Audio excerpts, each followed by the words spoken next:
Pessoal, boa tarde. Tudo bem com vocês? Aqui é o professor Levi que está falando.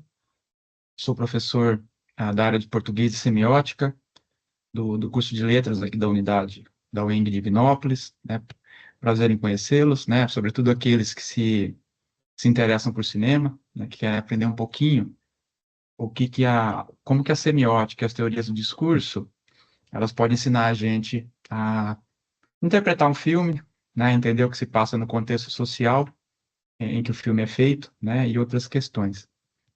Antes de começar esse início, né, desse trabalho, eu queria que vocês, eu passei uma lista aí no chat, né, não sei se vocês têm como interagir com o chat ou não, mas aquele que não tiver o nome na lista, essa é a lista da inscrição que foi feita, vocês colocam ou no chat, se tiver como, né, como fazer isso, ou manda e-mail para levi.merenciano, vou colocar aqui embaixo no chat, arroba weng.br, e aí vocês podem, eu encaminho para o pessoal, né, responsável pelo evento, eles podem colocar o nome de vocês no certificado, né, só para eu me certificar aqui também, porque o próprio Teams, ele emite uma, uma relação com o nome dos participantes, tá certo? Então, se vocês puderem interagir com o chat, né, se tiver condição, se não tiver, vocês mandam um e-mail para levi.merenciano, certo? Que fiz um encaminhamento de um e-mail esse tempo, ontem, se não me engano, anteontem. Até coloquei aqui um lembrete, né, do, da palestra que seria hoje, e deixei certinho o link para vocês aqui, né, com a relação de mais ou menos aí uns 35 inscritos. Levi, o chat não está funcionando, não. O chat não está, né? Tá Não. certo. Obrigado, então, Paulo. Então, aí quem, né, não tiver o nome, por favor, né, se quiser encaminhar para o levi.merenciano, tem também a lista de presença, que eu não lembro de ter usado, né? Assim, nunca precisar de ter usado a lista de presença pelo Teams, mas depois eu faço aqui também o gerenciamento, certo? Então aí vocês fiquem à vontade. Espero que vocês gostem aí da nossa apresentação. Essa palestra de hoje, pessoal, é uma palestra mais com uma dinâmica de bate-papo, né? Se vocês quiserem fazer algumas perguntas, fazer essa troca de ideias, eu só vou passar para vocês uma concepção geral de como a semiótica, né, e as teorias do discurso, elas concebem os textos, né, e como esses textos, eles possuem relação com a história em que são produzidos, tá certo? Então, assim, eu vou mostrar um pouco do que as teorias nos oferecem, né? Vou só deixar o celular mudo aqui. Vou mostrar para a gente um pouco do que as teorias do discurso, a semiótica nos oferecem, até chegar na ideia do que seria o termo sincrético para a produção do cinema, ok? Eu só vou fazer um teste aqui, vocês me falam se o áudio do filme ele está funcional, tá? Deixa eu achar aqui o link. Vejam se o áudio está ok para vocês.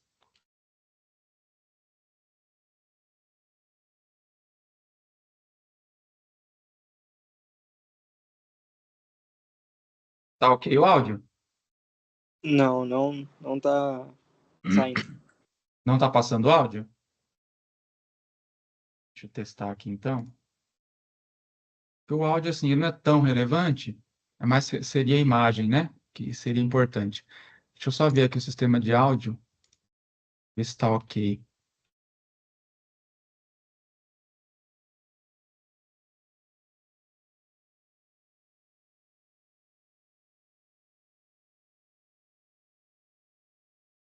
Bom, de qualquer forma, eu vou deixar sem o áudio mesmo, mas não tem tanta importância. A gente vai trabalhar mais com a imagem do cinema, então não é tão relevante. É só para um aluno só que o áudio não passou ou para todo mundo que o áudio não está passando? Acho que para todo mundo. Todo mundo, né?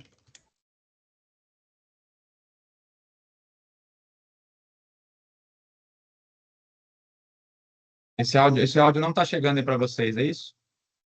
Não tá, não. Sim, não está Não, chegando. né? De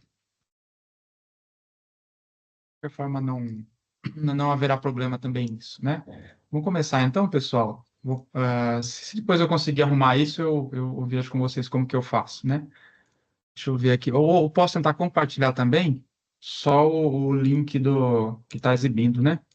Deixa eu passar o aplicativo aqui do Calite e tentar compartilhar só ele. Só um momentinho. Vocês têm como. Ah, incluir som, achei. Ah, e tal, né? Agora veja se o som vai, pessoal. Foi, né?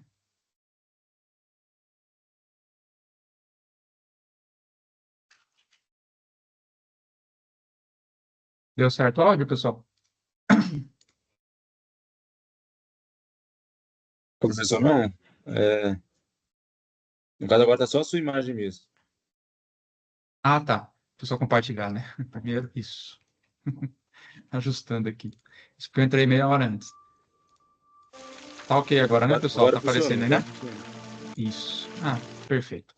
Obrigado, gente. Vamos lá, então.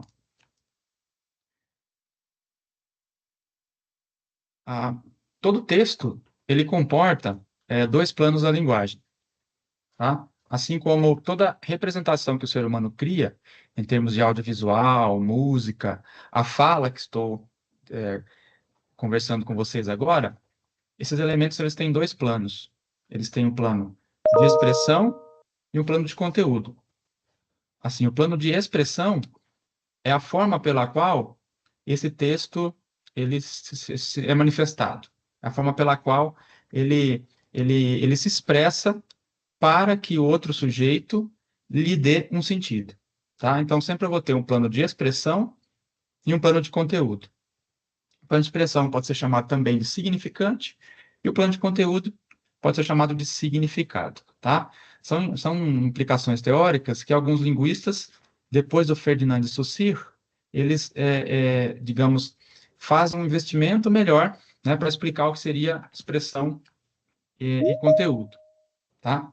Só admitir o pessoal que quer entrar aqui, que aí a gente está sozinho aqui, tem que admitir o pessoal que tá entrando, né? Então, vejam que a expressão ou significante pode ser um desenho, certo? Por exemplo, esse desenho que está à esquerda da tela de vocês, pode ser uma escrita, ou seja, a palavra pessoa. Então, aqui à esquerda, em cima, tem um desenho de uma pessoa, eu tenho a representação escrita de uma pessoa, eu tenho aqui embaixo a fonética. Aqui está em português de Portugal, mas equivalia, por exemplo, a pessoa, né? Na fonética de Portugal. São três formas de expressão. A fala, aqui uma representação da fala, né? Essa forma que eu estou debatendo com vocês agora, a escrita e a imagem. Vejam que essas três formas de expressão, elas remetem ao mesmo conteúdo, certo? Que é a ideia que cada um faz quando recebe essa expressão aqui, quando percebe essa expressão. Então, na cabeça de vocês, eu tenho diferentes formas, né, de conceber essa pessoa, mas a ideia aqui, né, no balãozinho da pessoa, é a mesma para todo mundo que entende esse sistema semiótico. Então, eu posso escrever aqui person em inglês, mas se você souber inglês, o conteúdo aqui vai ser basicamente o mesmo na sua cabeça, certo? Então, a ideia de você perceber essa expressão e da forma como que ela toma forma na sua cabeça, como que ela se torna um conteúdo ou uma ideia, certo? E as formas de arte, assim como o cinema, assim como a música, elas vão trabalhar obviamente, com o conteúdo e com a expressão dessa arte. Só que a expressão que é trabalhada no âmbito do experimento artístico, de uma demonstração artística, essa expressão, ela tem uma característica em que ela vai querer quase que produzir uma equivalência com relação ao próprio sentido que ela manifesta. Certo? Deixa eu só abrir a porta aqui. Então, por exemplo, eu posso, ao produzir um poema, não somente remeter ao conteúdo do vento, mas querer que a minha expressão faça ela por si só o som do vento. Então, se eu crio um poema hipotético como Os ventos, ventos que ventam uivantes. Veja que eu tenho uma repetição, que a poesia trabalha com essas ideias de repetição e paralelismo sintático, sonoro, Essa ideia de eu repetir essa fricativa, o v, traz o som do que me faz me lembrar o vento. Então vejam que as formas artísticas, elas vão trabalhar formas não convencionais para fazer com que a gente se entretenha, né, se sinta, digamos assim, honrado, ou uma forma de passar tempo com uma determinada arte. Tanto que ninguém aqui vive sem arte. Vocês ouvem música todo dia, né? Ouvem algum episódio audiovisual de alguma coisa, basicamente quase todo dia, né? Acessando YouTube, etc. A gente não fica sem essas formas artísticas. Então, assim, a expressão escrita e sonora, né? Porque a poesia é feita para ser falada, embora tenha a expressão lida, a expressão sonora do poema é o clássico, né? Então, essa forma do poema vai trabalhar com essa expressão de uma forma diferenciada. Com o tempo, com o estudo da imagem e da fotografia, eu tenho concepções, digamos, mais aprimoradas de como seria a reprodução de imagens. E o cinema, né, seria um aprimoramento ainda de uma relação de fotogramas em sequência. Lembrando também que a arte do cinema, inicialmente, né, era o foco na fotografia, né? Hoje, muito do foco seria não na expressão fotográfica, mas muito na narrativa. A forma como que a narrativa amarra bem as ações, se os personagens são interessantes. Então, a ideia de você ter interesse por um certo personagem também torna o audiovisual contemporâneo interessante. Aqui, por exemplo, eu tenho um poema visual que faz uma manifestação gráfica dos grafemas do alfabeto romano, né? A, B, C, D, F, G, H e assim vai. Esse poema visual, que é dos irmãos Campos, dos anos 70, chama-se Código. Então, a única informação que eu tenho dessa imagem que vocês estão vendo é que o conteúdo dela se refere ao código. Se eu tenho um conteúdo que remete à ideia de código, eu tenho alguma coisa que está escondida ou que tem que ser desvendada. Olha que coisa interessante. Então, eu tenho essa informação por meio de um código escrito, né, de uma semiótica escrita, e aqui eu tenho uma semiótica visual. Aqui vocês percebem que há uma tentativa de sobrepor grafemas, sendo que a nossa escrita e nossa fala ela é linear, sequencial. Aqui o poema concreto, ele quebra essa característica de ser sequencial da palavra. Ele burla essa regra para surpreender quem está assistindo, quem está vendo isso. E ela burla com essa concepção de trabalhar os elementos grafemáticos de código em um único ponto, né? C-O-D-I-G-O. Vocês perceberam isso. Só que a arte, quando ela tem profundidade e enriquecimento, ela vai além dessa coisa óbvia. Então, se vocês olharem por cima, a ideia do código, né, cuja semântica nos traz essa concepção de segredo, de algo a ser desvendado, percebemos que é como se essa produção visual ela remetesse a um labirinto sendo olhado de cima para baixo, que no cinema seria o plano zenital, né, 90 graus de cima para baixo, o que remete a uma planta de um labirinto. É como se lembrasse a planta de um labirinto, e que é algo a ser o quê? Desvendado. Só que não é um labirinto tradicional quadradinho. É um labirinto que ele é ovalado, as saídas não são precisas, e assim vai. Então, a arte ela vai além de uma questão óbvia, digamos assim, né? Para tirar a gente do conforto ou da obviedade de um texto comum, né? De um texto referencial. Peraí que deu uma travada aqui. Isso, agora foi. Então, a uma determinada expressão pode estar vinculados um ou mais significados. É o que eu disse aqui anteriormente para vocês. Por exemplo, claro que eu tenho aqui, são 3 formas de expressão para um mesmo conteúdo, para um mesmo significado. Em um texto com função denotativa, há uma expressão para um significado. Então, a noção de denotação, pessoal, vocês entendem que não há sentido figurado. Né? Não há um sentido figurado, não há um sentido metafórico. Em textos com efeito de metáfora, metonímia, ambiguidade, polissemia e paradoxo, temos diferentes conteúdos para uma mesma forma significante. O efeito poético na arte também produz ambiguidades de significados a partir de expressões características. A arte acrescenta sentidos em estruturas não necessariamente linguísticas para reforçar ou contradizer o conteúdo. Melhor que ficar, né, colocando para vocês questões aqui mais teóricas, a gente pode pegar uma música dos Titãs, deixa eu só ver se eu acho aqui rapidinho, deixa eu só ver aqui, que ela se chama Pulso, deixa eu ver se eu acho ela aqui. Só um momentinho.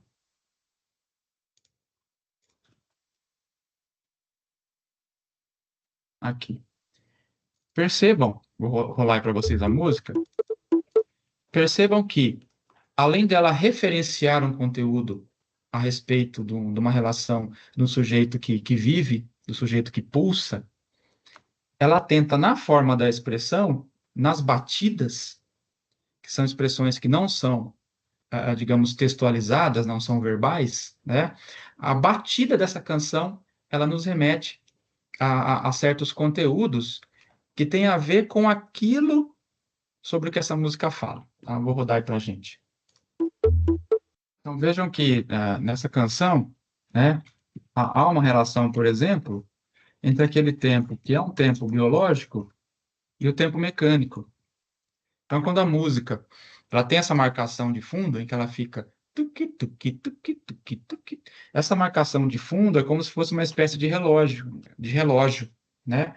Quando o sujeito fica falando pulso, pulso, quando ele fica remetendo ao termo pulso, por exemplo, ele vai remeter totalmente ao tempo biológico. É como se ele imitasse ali, né, as batidas do coração. Então, veja que é um termo linguístico, textual, né? Pulso, todo mundo sabe o que é pulso, pulsação, ao mesmo tempo em que a forma pela qual ele fala, a expressão que ele usa para falar o termo pulso, que seria pulso, vai remeter ao barulho do coração pulsante. Então vejam que a música ela trabalha com o tempo mecânico, que a música é altamente, né, temporizada, dentro ali das marcações tempo 3 por 4 por 6 por 8, 4 por 4 e assim vai, né, na sua temporização. E o tempo biológico, ele é dessa forma, ele é menos mecânico.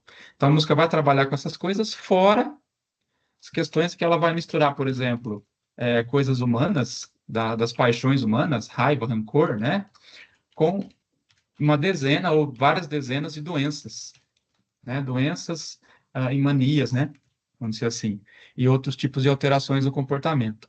Então, a música, assim, que ela é exemplar para explicar a forma pela qual ela consegue trabalhar a expressão, dando-lhe mais camadas de sentido, tá? Isso está nas músicas, obviamente, o cinema, a gente vai ver aqui que o cinema vai usar isso muito bem, certo?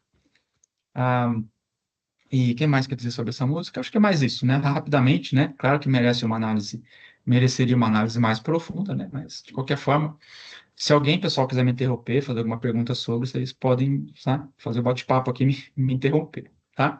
Mas é a forma que eu consigo, na prática, um pouquinho explicar para vocês por que que a arte, ela tem essa relevância, por que que a arte, né? Ao mesmo tempo em que vocês entendem como que ela trabalha a expressão para reforçar ideias sobre o que ela manifesta, para reforçar o conteúdo o qual ela manifesta. E o cinema faz isso muito bem. O cinema de arte, vou trazer para vocês aqui um diretor de arte, né, para mostrar, o cinema mais clássico e também o cinema mais moderno, também vai ter esses trabalhos todos, certo? Tem mais algo para mostrar aqui? Ah, tá. Quando eu trabalho com expressão, eu posso também categorizar a própria expressão em si. Então, veja que uma fotografia, por exemplo, ela vai ter elementos topológicos, ou seja, topos de lugar, posição. Então, você vai ter elementos posicionados na sua tela, mais centralmente, né? Superior, abaixo, esquerda, direita. Você vai ter essas concepções de elementos que estão dentro dessa imagem, né? Você vai ter também as categorias cromáticas, as cores. Você vai trabalhar com acromatismo, ou seja, só em tons de branco e variações de cinza. Você vai trabalhar com elementos cromáticos. Ah, desculpa. O acromático, além do branco e cinza, tem a relação também da sombra, da luz, da saturação, do brilho, né? Tudo isso em volta do que a gente chama de monocromatismo. Também categorias cromáticas são interessantes. O cinema oriental trabalha muito bem as categorias cromáticas, vinculado com Yin e Yang, por exemplo, que a gente vai ver também aqui. Posso trabalhar também categorias cromáticas, cores primárias, secundárias, quentes, frias, tá? Também posso trabalhar essas oposições para produzir sentido no cinema. E categorias eidéticas. Cada elemento da fotografia, ele vai ser circundado por traços. Os traços que compõem um determinado corpo, um móvel, uma árvore, uma natureza. Então, a imagem tem as características do seu traço que vão formar esses formantes, né, da imagem. Então, eu posso trabalhar também os planos da expressão com respeito a categorias de expressão. E para quem se interessar, é um estudioso assim que a Unesp de Araraquara, que é o local lá da minha formação, a Unesp de Araraquara, há alguns pesquisadores que trabalham com Jean-Marie Floch, um francês que nos anos 80 ele fez, deixa eu só achar aqui a obra, achei aqui. É um francês que nos anos 80 ele fez análise de comercial de cigarro e outras marcas, até para o governo francês na época, né, nos anos 80.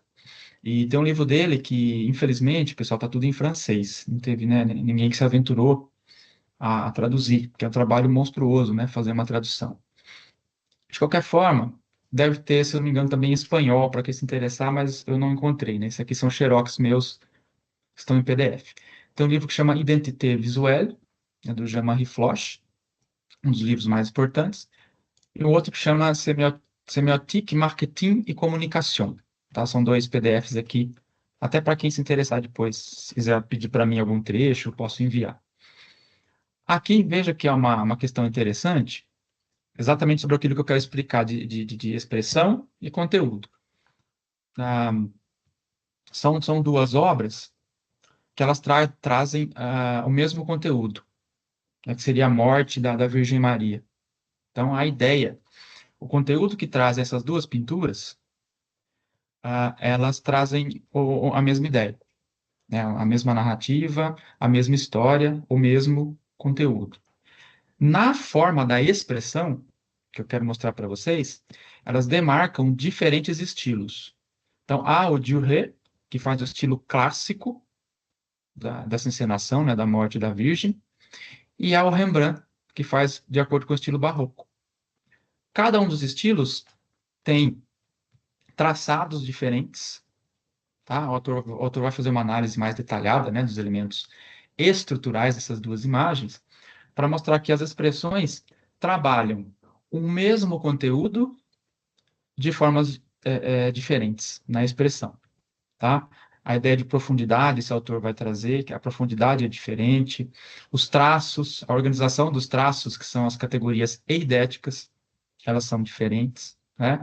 O monocromatismo das sombras, da saturação, da profundidade, também é diferente para cada uma. Então, vejam que coisa interessante, né? E aqui são algumas características, né? A linearidade da expressão clássica, versus aí a profundidade da expressão barroca, tá? A forma aberta na questão barroca e a forma mais fechada, quadradinha na questão clássica, né? O barroco que parece uma coisa só, meio confusa, que tá aí as oposições barrocas, né? Quanto a essa multiplicidade organizada da visão clássica. Então, é como se cada elemento da pintura clássica estivesse na sua posição mais ou menos organizada. Enquanto o barroco seria uma confusão uníssona, em que você não vê os limites e você, às vezes, vê muitas contradições e oposições que é dentro da ideia barroca, certo? Então, essas categorias, vocês veem aqui que eu detalhei, quem quiser ler, né? Enfim, as categorias cromáticas, topológicas e eidéticas podem ser aplicadas no cinema Aí que eu chamo de sincretismo ou semiótica sincrética, que é o subtítulo dessa palestra, né, que é pensar dessa forma. Categorias semióticas da expressão, que são aí, por exemplo, três, né? Para que estas categorias, quando o cinema ele é artístico, elas reforçam a ideia sobre o conteúdo. Elas, digamos, embelezam, né, dão arte para essa ideia, para esse conceito que está sendo contado no plano de conteúdo. Todo mundo aqui já viu em 2009 aquela obra Avatar, né, o primeiro Avatar. E, assim, quando esse sujeito, que é o Sully, né, que era um sujeito paraplégico, ele é mostrado em primeiro momento, uma das primeiras cenas. Acho que vocês estão vendo bem aí, né? Acho que a imagem deve estar razoável, não sei como está a resolução para vocês. É um sujeito em que ele está deitado em um lugar acolchoado, parece alguém simplesmente deitado, né, em algum local com os tubos e ali, né? E ele está devidamente acolchoado. Quando a gente observa essa gota, essas duas gotículas de água em suspensão, a gente tem a informação de que há uma gravidade zero, né, para a nossa informação. E essa gravidade zero, ela vai ser apresentada na imagem produzindo um deslocamento do foco da câmera. Então veja que você tem um deslocamento na expressão, que seria qual a categoria que eu falei para vocês que é relativa ao traço da imagem? Seria o eidético. Então há um deslocamento eidético de uma nitidez em um enquadramento para um desfoco no outro enquadramento. Quando eu desfoco o sujeito, uso uma categoria eidética para desfocar esse sujeito, topologicamente, duas gotinhas aparecem no centro da cena. Então, aparece um outro objeto ali narrativo que me dá essa informação de que essa câmera está em gravidade zero. O que vai atestar lá na frente do filme, veja as coerências inteligentes, vai atestar em outros momentos do filme que o estado de paraplegia deste sujeito não importa em um lugar que não tem gravidade. Qual que é a moral desse filme? O que importa para esse sujeito não é o uso das pernas, em virtude dele ter perdido, em conta de uma dessas guerrilhas de que ele participava. O que importa é a projeção da mente dele em outro exoesqueleto para que ele possa colocar as habilidades novamente dele como soldado à prova em uma tribo lá no planeta do Avatar, né? Esqueci o nome da tribo lá. Mas é para ele provar de novo que ele pode ser um bom soldado mesmo não tendo o uso de suas pernas, certo? Então, essa questão do sujeito que pode fazer alguma coisa apesar da sua condição, faz a gente, no nível do conteúdo, termos um apreço por esse sujeito narrativo. Tá? Temos um apreço porque ele nos encanta de alguma forma, porque ele mostra uma espécie de superação, certo? Embora ele já tenha um saber, digamos, um poder ser esse personagem, porque ele tem a genética que encaixa com a genética do irmão dele que morreu, né? Para que possa operar essa armadura de exoesqueleto que seria o Avatar, certo? Até aqui alguma dúvida, pessoal? Se quiserem interrogar aí, ficar meio enfadonho, vocês podem me perguntar aqui.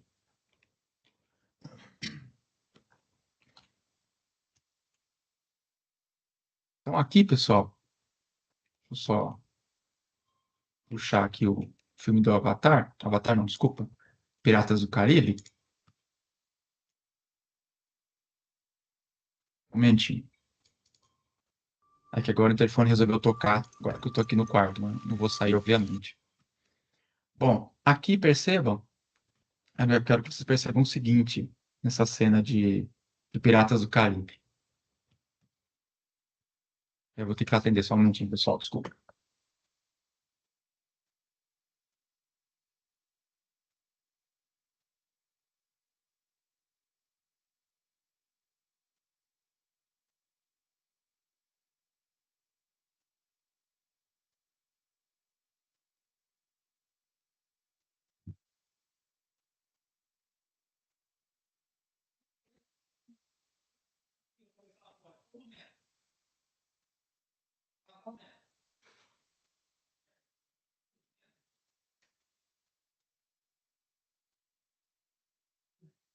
Vou botar aí, eu tô no meio do evento.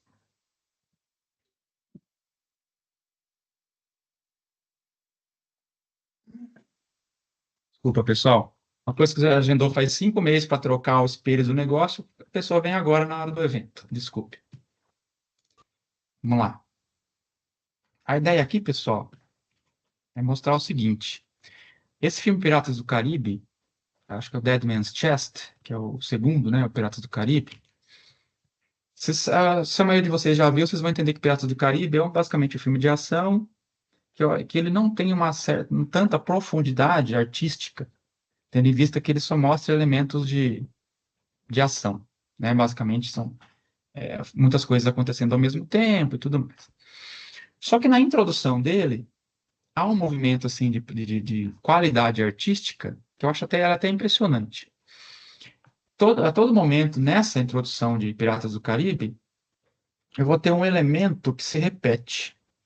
É um elemento eidético, tem a ver com o traço da imagem, com multiplicidades de elementos verticais e em oposição a uma certa circularidade de elementos. Então, eu tenho elementos circulares e retilíneos que vão se repetir. Depois, se alguém quiser, no fim dessa apresentação, falar um pouquinho, perguntar, né, ou averiguar o que seja, né, vocês podem comentar aí o que vocês acham que é esse elemento, que ele vai reforçar a ideia do conteúdo passividade versus agressividade. Então, é uma expressão, então, uma determinada expressão vai trazer o conteúdo da agressividade. A outra expressão vai trazer o conteúdo da passividade. Certo? Vou soltar aqui para vocês verem, melhorar aqui o zoom, né? Vocês me falam o que é. Se alguém tiver uma pergunta antes, pode falar também, tá? Enfim, vamos lá. Vou soltar.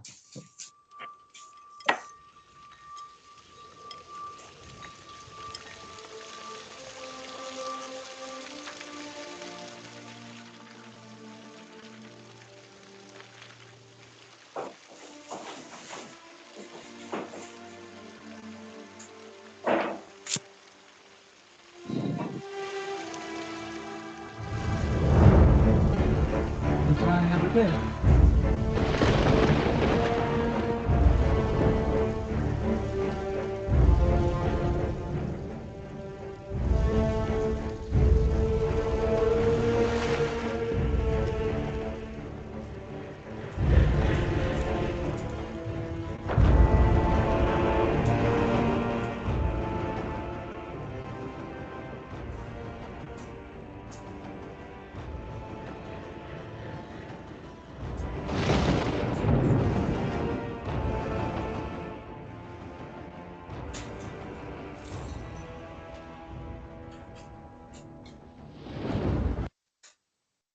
Bom, um momentinho. Deixa eu só puxar aqui. Ah, tá.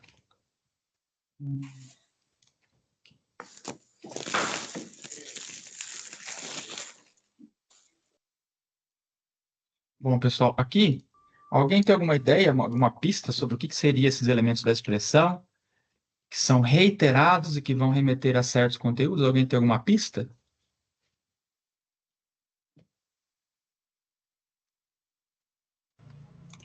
Seriam as flores e o exército.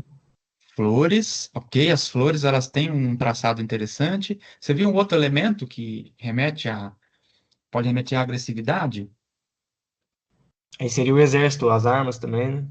Isso, perfeito. Navios, né? Navios, isso. A Só que primeira tem cena eu achei bem interessante porque Uhum. mostra as xícaras como sendo algo delicado e a tempestade como algo agressivo, assim, tipo, já meio que fazendo essa transição entre o que é essa progressão de uma coisa, de um cenário tranquilo para um cenário de conflito, de tempestade, né, tempestuoso, né? Perfeito. Vocês mencionaram, por exemplo, a ideia da chuva, né, das armas em riste, dos navios. Então, você tem uma repetição de elementos que são verticais e retilíneos, Esses elementos verticais retilíneos vão referir a uma espécie de conteúdo de agressividade. É como se esse elemento constantemente atacasse essa passividade de dois sujeitos que eles só querem se casar, né? Que é a Elizabeth Swann e o Harold Bloom, Harold Bloom não, é Orlando Bloom, que eu esqueci o nome dele. Ah, o Turner, né? E, e essa repetição ela é constante, né? Você tem esses traços retilíneos que vão toda hora agredir por meio da expressão, né? É uma expressão que está agredindo ali constantemente. Claro, não agride só porque são armas. Agride porque a forma dos traços tem essa questão que se repete e que se refere a esse conteúdo de agressividade. Então, as chuvas, as gotinhas de chuva, as armas em riste, as pernas de cavalos e humanos, sempre esse traço retilíneo vertical, ali meio que atacando, né? Esses dois sujeitos que eles querem ali efetivar o casamento. Percebam que as armas em riste novamente. Então, sempre tem essa verticalidade, verticalização, enfim, versus essa circularidade de alguns traços delicados, né? As flores, o pires, né? Vou soltar aqui de novo, né? O rosto, tá vendo essa? Veja que esses traços retilíneos, eles atacam essa circularidade constante, né? São objetos delicados, né? Que vai refletir depois nas flores e no rosto da personagem. Isso, veja que é uma constância. Então, o que torna a análise de vocês coerente? Que o sujeito não vai poder falar para vocês que vocês estão viajando. Essa repetição, essa coerência de traços que no decorrer desse discurso completo, ou seja, desta primeira cena, né, referem-se a esse determinado sentido. Então, é uma coerência de traços. É uma sequência coerente de traços que refere-se a essa ideia, a esse conteúdo. Tá? Por isso que essa primeira cena de Piratas do Caribe, depois o filme esquece essa poeticidade que você está apresentando aqui o filme. Então, você faz uma cena de 1 minuto, 2 minutos, para apresentar o filme, né? E depois você vai para outras cenas que elas são basicamente aquela câmera campo contra campo, muito diálogo, diálogo expositivo, aí vai demandar a qualidade do diálogo, né?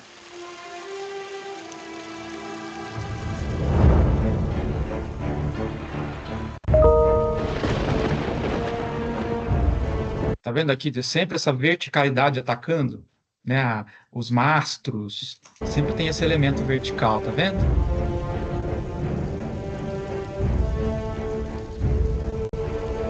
Ela sempre se repete, até o X na roupa, assim, da antiga Grã-Bretanha, né? Imagino. E assim vai. É a Companhia das Índias Orientais, né? No caso desse filme.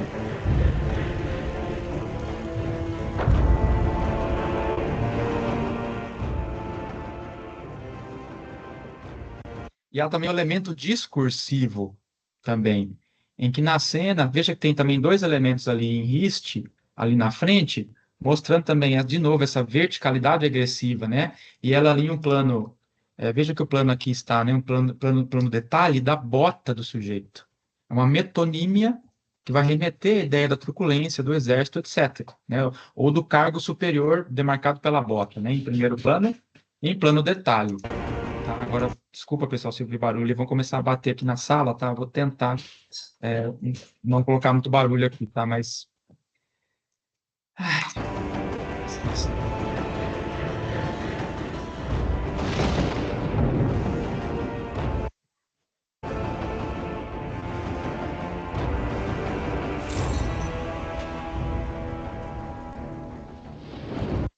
E aqui o símbolo religioso, pessoal, aqui em cima, ó, só soltar mais um momento. Aqui há o símbolo, as flores em primeiro plano, né? Em detalhe, e o plano ali é a questão discursiva, né?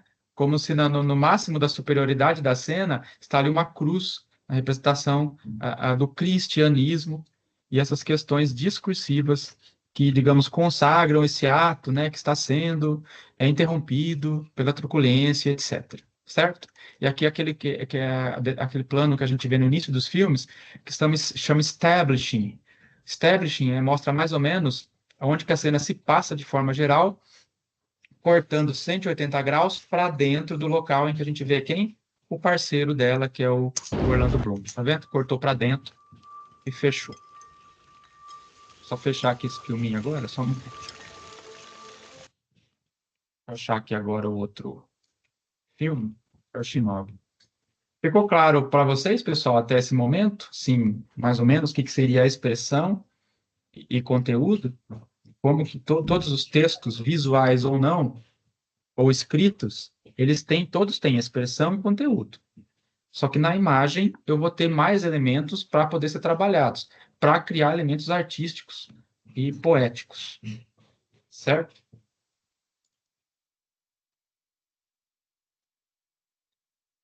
Shinobi, pessoal, é um filme de 2005, em que ele vai trabalhar também as concepções do I Ching, de Yin e Yang, certo? Yin seria o princípio feminino, Y e N, né? E Yang, princípio masculino, tá? E esses princípios, eles são demarcados tanto por características topológicas, os enquadramentos da câmera, angulado de baixo para cima, de cima para baixo, quanto as categorias cromáticas. Esse filme vai trabalhar, então, duas categorias cromáticas e topológicas para dizer como ele concebe as ideias do Yin e Yang, princípios masculinos e femininos, que são complementares, né, no I Ching, e não tão maniqueístas como o Ocidente geralmente prega, né, em suas narrativas, sobretudo as hollywoodianas, né, que o malzinho sempre é malzinho, o malzinho nunca muda de opinião, né, e etc. Vamos ver essa cena, depois eu pauso ela para a gente entender como que esses elementos são significativos, né, como que a expressão é significativa para o conteúdo da cena, tá?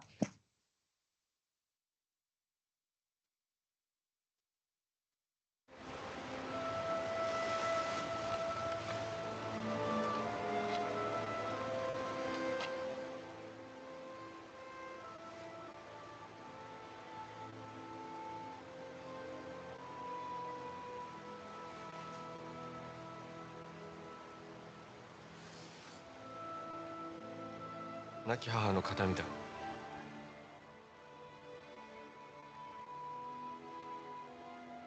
もう誰も二人を引き離すことはできぬ。玄之介様。案ずるな。いつか皆も分かってくれる。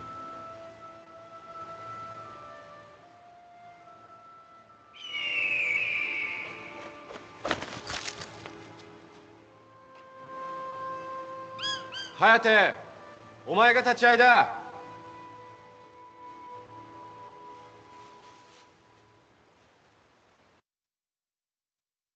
Bom, eles são de duas tribos de ninjas super treinados nas montanhas escondidas, né? Nas montanhas, sendo que há um vale, há um lugar mais aberto em que há um governo que quer entrar em guerra contra esses shinobis. Só que dentro dessa sociedade shinobi, há tribos que são de guerreiros opostas também. Há tribos pertencentes ao caráter mais yin, seria feminino. Feminino para esse universo, ele é o das cores escuras, ele é o do que é baixo, úmido, receptivo, enquanto o princípio masculino, ele é das cores claras, mais claras, né, e quentes, ele é das alturas, do vento e esses princípios todos. A câmera faz esse princípio. E vejam que o uniforme dele é vermelho. Só que como ele invade a terra dela, por cima do uniforme dele está a cor azul, azul escuro, para equivaler ao princípio dela. E em seguida, essa câmera encontra em plongée, chama mergulho em francês. De cima para baixo chamamos de plongée, mergulho. De baixo para cima, contra plongée, né? Seria um mergulho contrário, de baixo para cima. Essa câmera em plongée vai marcar o ambiente, o foco no conteúdo dele, que ele é desse ambiente das alturas. E só que ele está ali no momento em que ele está no ambiente dela também, a água escorrente ali, a ideia do conteúdo, né? Do princípio feminino. E assim vai sendo demarcado aos poucos, né? A câmera em over the shoulder, né? Sobre o ombro, para dar essa intimidade com relação a esse casamento secreto deles, que era uma proibição, né? Eles têm que ser, imagino, castos, né? Nessa tribo. E assim é construído o filme como um todo, Tá? E, por exemplo, na parte superior, também, outro plongé, de cima para baixo, Hayate, que é o coleguinha dele, né, que é o animal de estimação dele, está dando ali uma espécie de bênção para o casamento deles, de novo, né? A tomada do ponto de vista do Yang, né, do masculino de cima para baixo, para dar esse efeito. O filme todo vai ter essa coerência de enquadramentos, ou seja, topológicos, e de cores também, tá? A gente vai ver que a tribo dela, quem quiser assistir Shinobi, 2005, a tribo dela tem essas características do Yin. São todos mais, assim, andrógenos, né? Os homens também têm uma característica mais andrógena, digamos assim, né? Enquanto os homens da tribo dele, do Yang, têm uma característica mais rústica, são mais sujos, mais terrosos, vivem nas alturas, e elas vivem ali enfiadas ali no vale, né? Nessa parte mais úmida, escondida, enquanto eles se escondem nas montanhas. Tá? Essa coerência eu achei, assim, de muito bom gosto. Eu achei ela impressionante. Ah, outro filme que vai trabalhar também essa característica ah, da topologia, só que agora dos traços eidéticos, a gente vai ter uma característica também de traçados dos elementos da imagem, que vão, a todo momento, relembrar para a gente uma ideia e um conceito. Tá? Esse filme chama Grand Budapest Hotel, ou Hotel Grand Budapest, esqueci o nome da tradução. É um filme de 2014, em que toda a angulação desse filme de câmera ela vai estar coerente com a proposta do conteúdo que vai ser passado. Eu vou passar aqui para a gente assistir, daqui a pouco eu volto.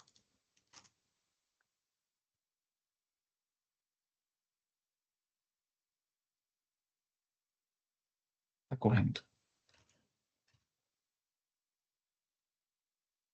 Bom, aí é um trechinho um pouco maior, pessoal, mas vocês vão perceber que essa coerência, para quem se interessar pelo filme, ela vai perpassar o filme como um todo, tá? Alguém percebeu qual é a coerência desses enquadramentos? Essas seriam categorias, né, topológicas, e se há uma forma, deixa eu só chegar no ponto, e se há uma característica do traçado que ela também é predominante. Se alguém quiser comentar também, fica à vontade. Parece que ele usa muito imagem de perfil, né? Em vez de ser de frente. Certo. E essa questão que você falou, a ideia do perfil, né? Vejam que esse perfil que você mencionou, ele é construído de uma forma em que os enquadramentos, eles sempre são perpendiculares. Ou eles são horizontais ou verticais, mas sempre perpendiculares. Né? A ideia da perpendicularidade, ela trabalha com essa ideia de 90 graus, né? O que seria no 90 graus. E isso vai prevalecer no filme como um respeito restrito da câmera em sempre ir para a esquerda ou para a direita, para cima ou para baixo, para frente ou para trás. Até a ideia do 3D, né?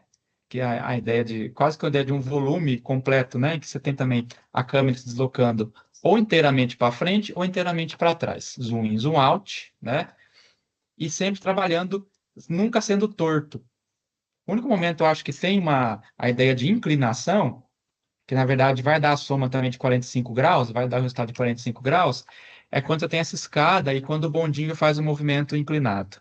Aí você tem essa ideia, mas mesmo assim é a metade do que é perpendicular. Se você pensar, né, no perpendicular, né, 90 graus, 45. Então o filme vai dar toda essa ideia durante acho que 2 horas de exibição que vai ter, essa ideia de como se fosse uma cruz, né? Trabalhar sempre na ideia de vertical e horizontal. Isso vai remeter, no filme como um todo, a essa ideia inicial de que a personagem ela está, de fato, lendo um livro. Então, essa leitura do olhar do livro, né, que vai da esquerda para a direita, de cima para baixo, ou você aproxima e você afasta, né, dependendo da sua visão, vai estar constante no filme, essa ideia. Só que quem que traz a ideia do livro? Estar escrito o livro, ter um livro mostrado, que seria um conteúdo, ou a expressão trabalhando para que ela apresente para a gente um ponto de vista subjetivo do que seria uma leitura. Então, essa segunda ideia que é interessante. Essa expressão é agregar conteúdos para esse filme. Essa expressão que agrega ideias, né, artísticas em torno do que seria essa personagem que lê esse livro enquanto essas aventuras acontecem. Certo? Então, assim, essas categorias que eu apresentei para vocês, pelo subtítulo, né, semiótica sincrética, né, enfim, a técnicas para análise de cinema, é aplicar essas categorias que são do Floch, né, do Jean-Marie Floch, nesse cinema, na imagem em geral, né? Na imagem, eu digo, a imagem cinematográfica ou a imagem fotográfica também. Fotográfica, da fotografia em geral. Deixa eu ver se eu acho uma imagem que eu vi esse tempo atrás, que é a imagem jornalística, ela traz uma concepção interessante, né? Por exemplo, o jornal traz a fotografia, né, da questão do Donald Trump ter vencido. Aí tem o texto. Donald Trump derrota Kamala Harris e retorna à Casa Branca após cumprir mandato caótico. Leia as repercussões. Depois tem aqui, né? Trump presidente, republicano será o primeiro desde o século XIX a retornar ao cargo após deixar a Casa Branca. Então tem as questões aqui expositivas, né? Com uma tipologia expositiva, descritiva do que está acontecendo, ao mesmo tempo em que a mão dele, né? A mão direita dele, ou esquerda do quadro, se encontra na frente de uma região ali, né? Que tem a ver com uma série de acusações a que esse sujeito recebe. Então, a fotografia jornalística ela tem essas implicações, essas metáforas, essas ambiguidades e esses sentidos subentendidos que fazem parte da leitura fotográfica jornalística. Veja que é um gênero, a fotografia jornalística. Ela tem todo um trabalho que vai remeter a essas questões. Claro que tem outras questões aqui idéticas, de traçados, que eu não analisei, né, não deu tempo de pensar, mas a primeira coisa que eu peguei nessa cena foi quando a mão dele, né, está no plano frontal, de frente, aqui, eu não sei se essa aqui é a esposa dele, tá, desculpem pela minha informação, não tenho certeza. Mas é uma moça, né, uma jovem, cuja mão dele se encontra na frente aqui, né, de um local relativo a questão é de violações, né? Então, assim, é só um exemplo, né, que eu mostrar o jornal. Ele consegue dizer algo, né, nas entrelinhas, sem dizer de forma ali referencial. Ele diz pelo jogo de enquadramentos, né? Ele não está pegando nada ali, nenhuma região dela. Mas o jogo de enquadramentos implica, subentende-se a partir dele, que há essa relação com a leitura sociocultural e histórica desse sujeito na contemporaneidade, tá? Isso vai chamar ambiguidade. Então, essa ambiguidade, ela faz parte também de cinemas clássicos. Por exemplo, se alguém já assistiu O Sétimo Selo, do Ingmar Bergman, o Sétimo Selo, vocês vão ver referências em tudo quanto é lugar. São dois sujeitos sentados jogando um jogo de xadrez numa mesa, né, que vocês já devem ter visto. Um sujeito de capa preta, né, e um cavaleiro medieval. Então, certo momento desse cavaleiro medieval, nessa história, a morte vem buscar esse cavaleiro medieval, a morte vem buscar ele para levar ele, né? O cavaleiro medieval propõe uma partida de xadrez com a morte, para que se esse cavaleiro ganhar o xadrez da morte, a morte deixa ele vivo. Essa é a metáfora que é construída. A gente vai ter a ideia, por exemplo, do jogo de xadrez. Aqui vamos pensar na ambiguidade. O jogo de xadrez como algo não religioso. O jogo de xadrez como algo profano, do ponto de vista da igreja.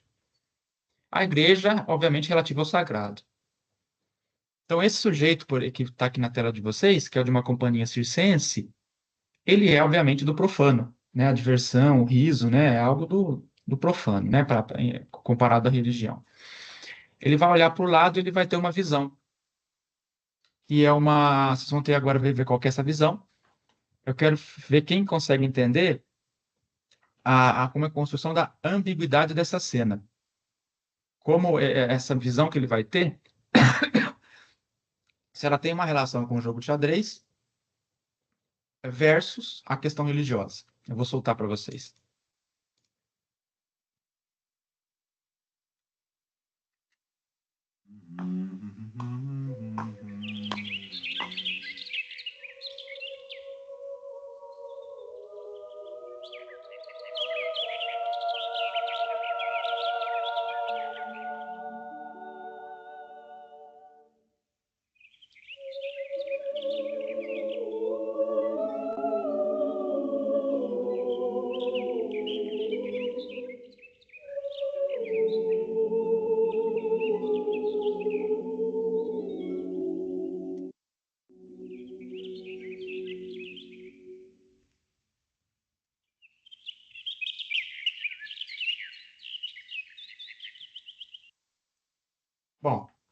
que eu recomendo para vocês é que vocês vejam o Sétimo Selo, do Ingmar Bergman, né? Tem que assistir para vocês sentirem como que é um filme de forma geral, mas ele valoriza muito a fotografia. Filme dos anos 50, 60, muito plano sequência, né? Planos demorados, valoriza mais a qualidade fotográfica. O que vocês acharam dessa visão dele e o que ela tem a ver com o conteúdo que eu falei?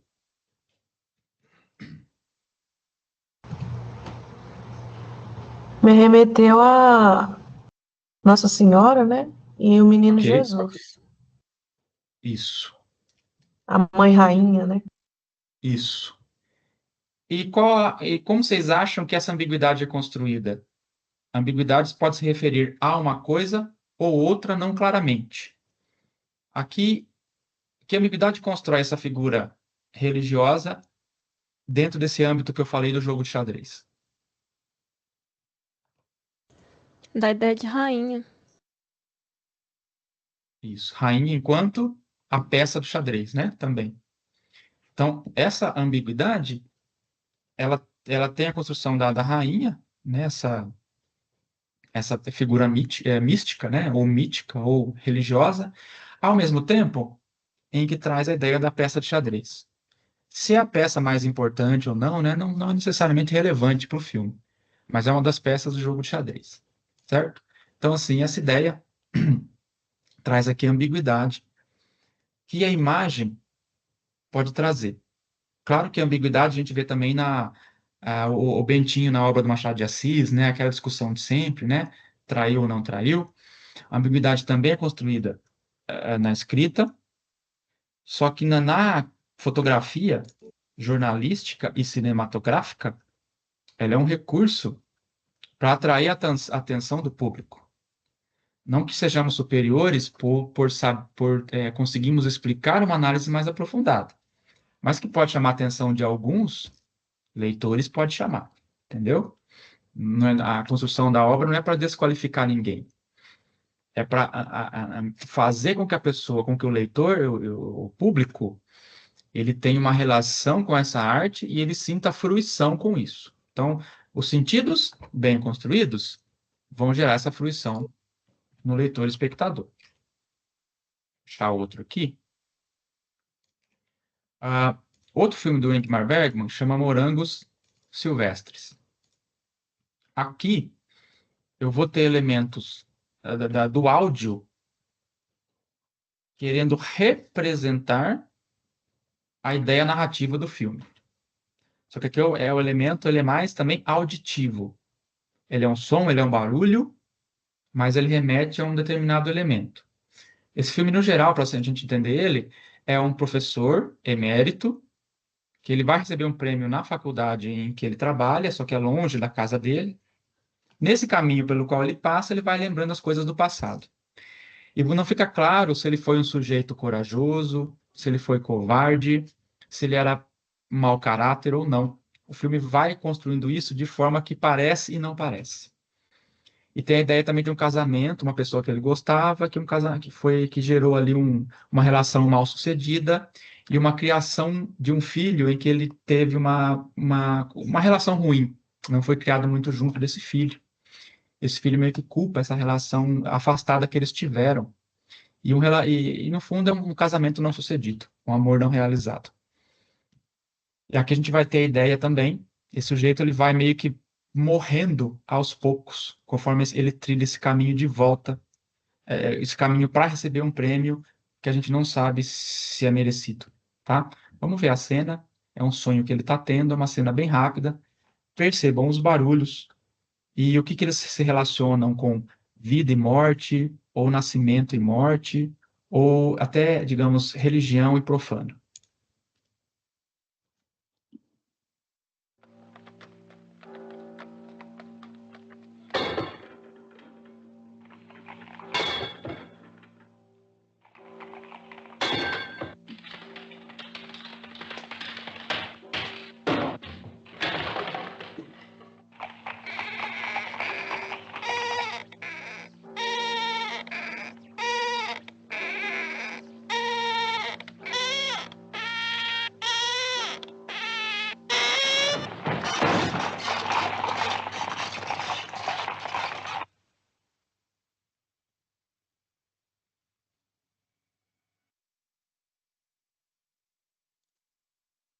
É uma cena que cria uma tensão, até uma atmosfera um pouquinho de terror, que não é a pegada do Bergman, mas ele consegue criar um pouquinho.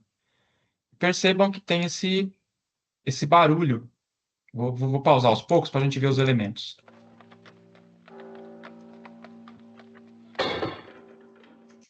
Eu não sei se tem no ambiente lá um sino também que está ao fundo. Mas a carroça, quando bate no poste, ela vai emular, né? Ou vai simular esse som do sino. Só que é um ruído. É um ruído que não tem sentido que não for nessa cena. Então, o compasso, a batida repetida, vai gerar a ideia do conteúdo. Qual conteúdo? Sino, que remete semanticamente à ideia de religião, igreja, etc.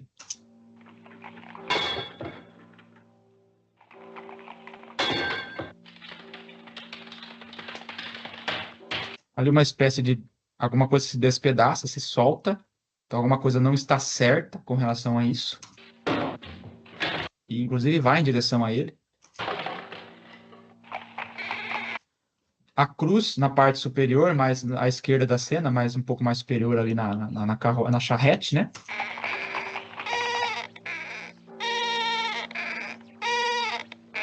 Esse barulho, vocês perceberam o que significa, né? Claramente. De novo a cruz acima. O barulho, né? Remete a uma criança chorando, obviamente. E você tem ali um anjinho ao mesmo tempo sendo mostrado, né? Que tem as feições de uma criança.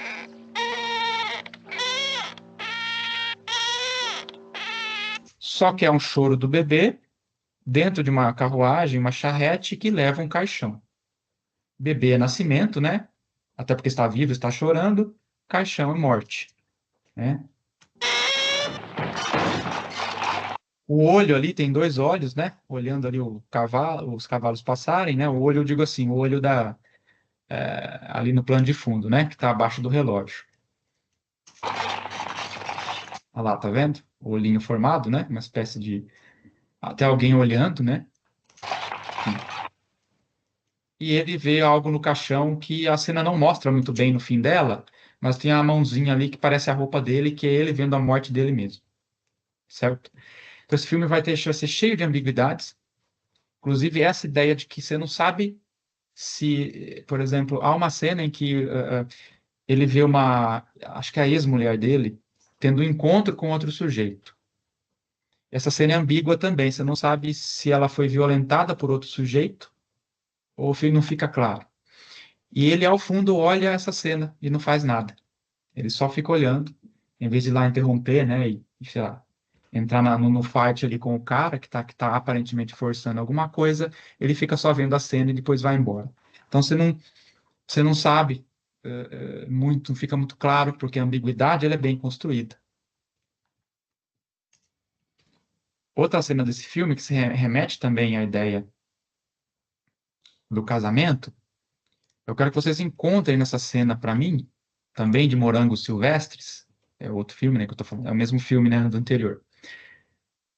Vocês encontrem na imagem para mim um elemento que seja ambíguo, que seja uma coisa, mas pareça outra no universo do casamento ou no casamento não realizado.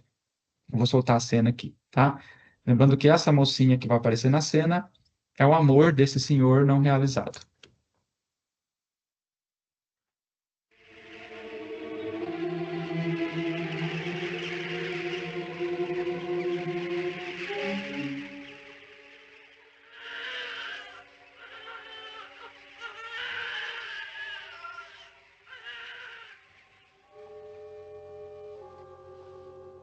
Stackars lilla barnet mitt.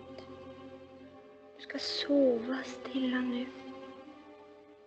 Inte vara rädd för vinden. Inte vara rädd för fåglarna, kajorna och måsarna. Inte vara rädd för vågorna från havet. Jag är hos dig. Jag håller fast dig. Inte vara rädd, lilla barn.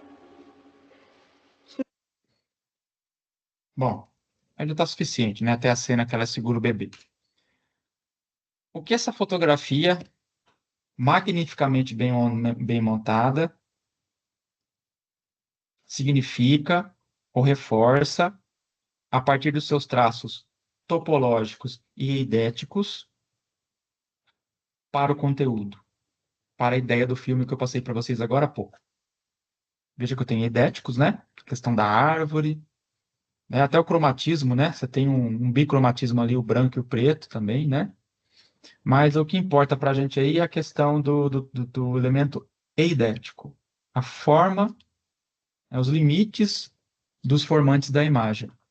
Equivale à árvore central, à moça e aquele bercinho ali. O que vocês enxergam com relação ao casamento mal sucedido? Ou um amor, um casamento não realizado? Acho que a questão de ela, né, estar sozinha com esse bebê, né, e ela fala o tempo todo para ele que ela está com ele, que ela é a proteção e a segurança dele, né, frente aos elementos da natureza. Isso. Você tem a questão que você falou da natureza, do perigo. Depois eu vou para a cena que você falou que ela está no colo, o bebê está no colo dela. Depois eu vou para a cena. Veja uma coisa que é ambiguidade interessante aqui. A forma como o berço está disposto. A árvore, vocês já perceberam que tem a ver com a cruz, né? Tem uma coisa cristã ali, que você pensa em cruz, casamento, ele é um elemento da cultura cristã, né? Do semantismo cristão. A árvore na parte central da cena, que forma ali uma cruz. E ela está protegida sob, né? Embaixo, sob essa árvore que representa a cruz.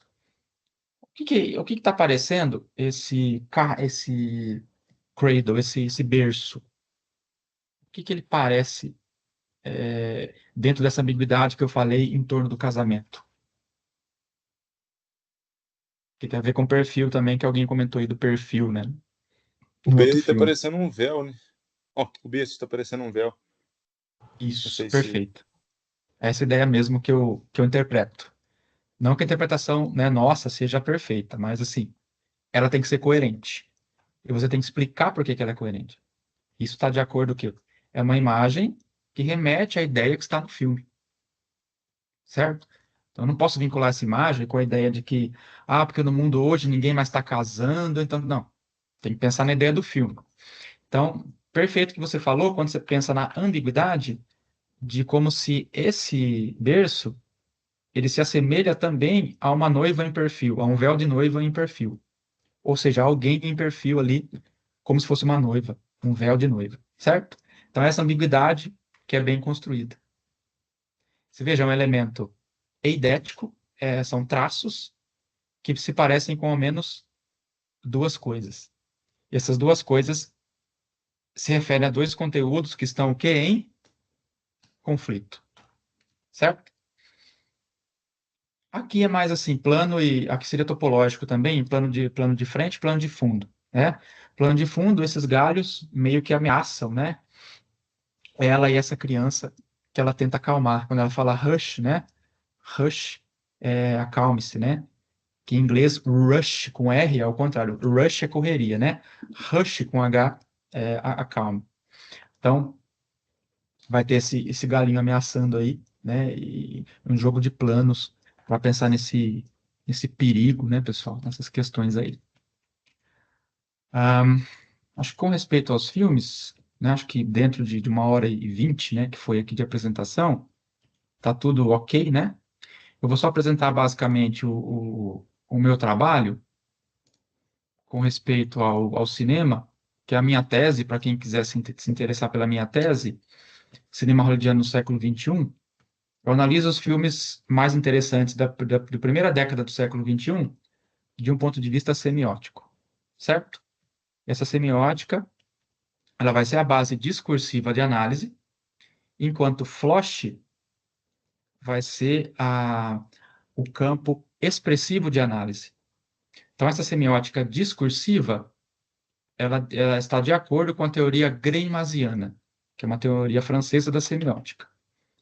E a análise expressiva, então lembrando que Greimas, ele analisa o plano de conteúdo, né, pela semiótica discursiva, enquanto o plano de expressão, ele é baseado em Floch, tá? Que são esses livros aqui que eu apresentei para vocês, né? IDTT Visuel, Então, quem se interessar pela minha tese, pelo livro, quiser me escrever aí, né, pode escrever para mim.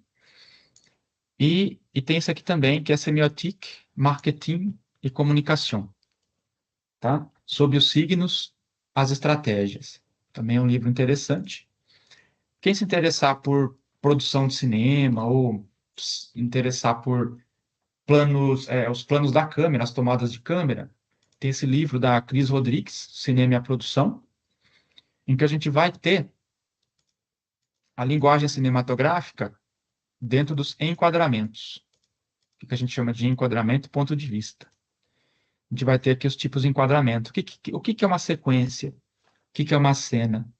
O que é um plano geral? Né? O que é um plano aberto? Plano inteiro? Plano americano? Tá? E assim vai. São todos os tipos de enquadramento.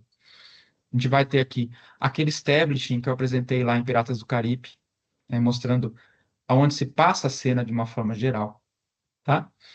Close, super close, plano detalhe. A gente vai ter tudo isso. Tá? Então, quem se interessar, né, por essas questões, eu tenho um canal também no YouTube que não tem fins lucrativos, só para deixar claro. Ele chama Cine Semiótica. Quem se interessar, tem uns 100 filmes lá analisados, mais ou menos, né, que eu trago um pouco da semiótica, como vocês veem aqui no nome, né? Cine Semiótica. Eu tento trazer um pouco da semiótica, mas para uma análise mais rápida, né? 5 a 10 minutos de análise de vários filmes que eu gosto. Eu gosto de todo tipo de filme, né? Acho que só musical que eu não tenho muita aproximação, mas terror eu adoro, outros filmes que eu analiso. Então, quem se interessar, né? Quiser entrar no canal lá e ver, no canal que está no YouTube, tá? Quem se interessar. No mais, deixa eu ver se tem mais algum material que eu possa apresentar para vocês. Para entender a semiótica de um jeito mais simples possível, para quem quiser começar a estudar semiótica, quiser entender, vocês podem ver o livro de Fiorin, né, Platão e Fiorin, para entender o texto. É um dos livros assim que tem várias reedições. Ele é usado para ensinar análise discursiva, tanto para ensino médio quanto superior. Então, seja qual área você for, até de engenharia, digamos, se você for, é um livro importante para você entender os níveis de análise. Então, esse livro vai ter acho, 45 lições, vai trabalhar com a noção de texto e contexto, com a noção dos níveis de análise mais profunda, análise mais superficial de um texto. Tá? Então, por exemplo, do filme que eu lhes apresentei, que é o Morangos Silvestres, você tem uma análise aqui mais superficial, você tem uma análise mais superficial desse filme, seria a história sobre a qual fala, os elementos da natureza, né? Aqui ela está ali junto à natureza, né? Com um rio ao fundo. Além do elemento superficial, você vai ter elementos também de leitura mais profunda, né? A religião versus a profanação, enfim, a vida versus a morte versus o nascimento, né? O casamento versus a separação. Você tem níveis de leitura para o texto de vocês, certo? Então, essa é a minha ideia hoje, né? Eu queria trabalhar com vocês. Espero ter apresentado coisas interessantes.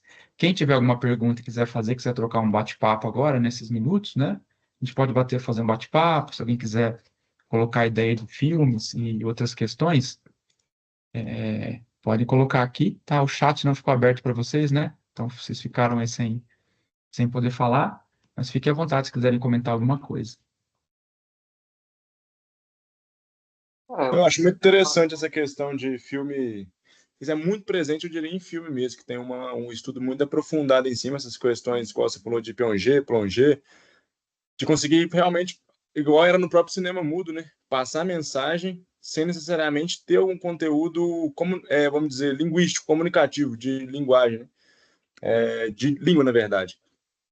A gente pode, por exemplo, perceber filmes de terror que a gente consegue saber que está chegando o clímax da cena sem estar acontecendo nada. A gente vai ficando tenso, sabendo que vai acontecer o momento do susto, sem necessariamente estar acontecendo alguma coisa. E principalmente esses filmes mais que se passam em tempos antigos, como Piratas do Caribe, ou filmes de 300, Gladiador, que comunica muito essa tensão existente, essa bravura, ou então essa braveza, realmente só com elementos de filmagem. Por uma questão de verticalização, ou então cenas mais tranquilas ter a presença do horizontal. Já reparei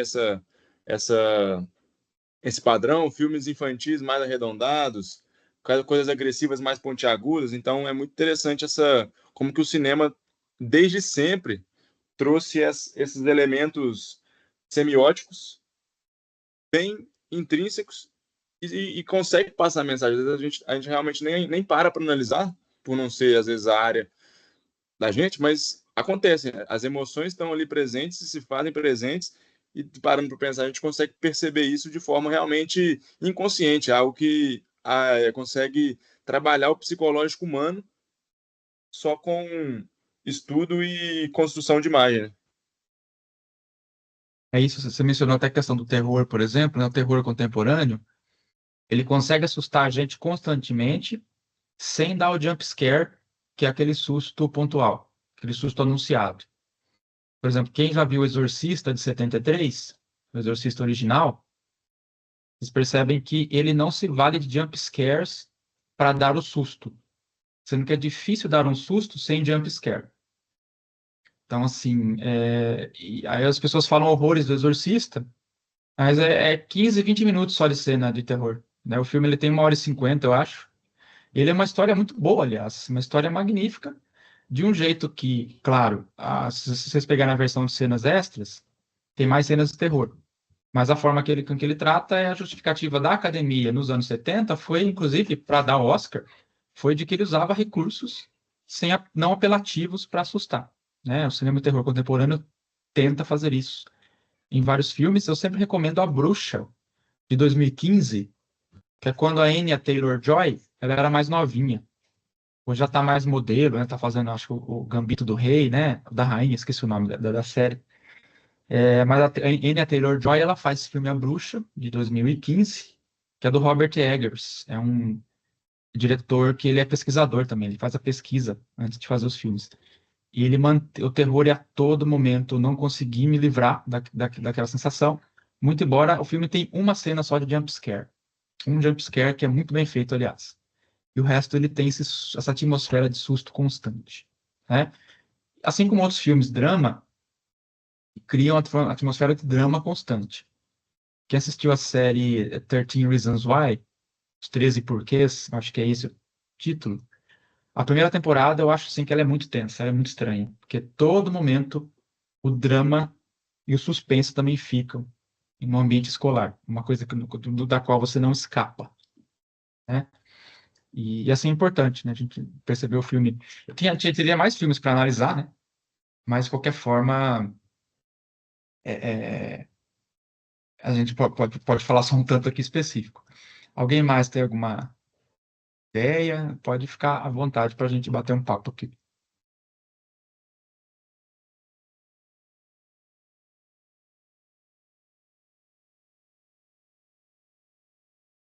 Bom, eu vou então, pessoal. Tem alguém me chamando aqui, mas acho que é bate-papo fora da sala, né? Então depois eu respondo o pessoal que está chamando pelo bate-papo, né, do chat, eu já respondo. Os nomes que me passaram pelo e-mail, que eu vi alguns aqui, eu vou depois juntar com essa lista. Vou ver se existe aqui alguma lista de presença, né? De qualquer forma, eu vou juntar essa lista de presença para que o pessoal receba o certificado, né? E depois vocês falam com a comissão organizadora. No mais, pessoal, como ninguém tem nenhuma dúvida, né? Se alguém tiver, pode se manifestar. Eu me despeço aí de vocês, agradeço a participação, né?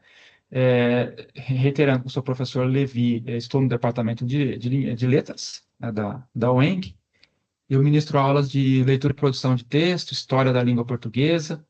Já fui professor de semiótica também, uma disciplina com a qual eu faço pesquisas na área, né? Acho que eu tenho até aqui para mostrar para vocês a pesquisa que eu faço ultimamente, que eu trabalho com a versão brasileira de títulos de filmes estrangeiros. Não tem como mostrar agora.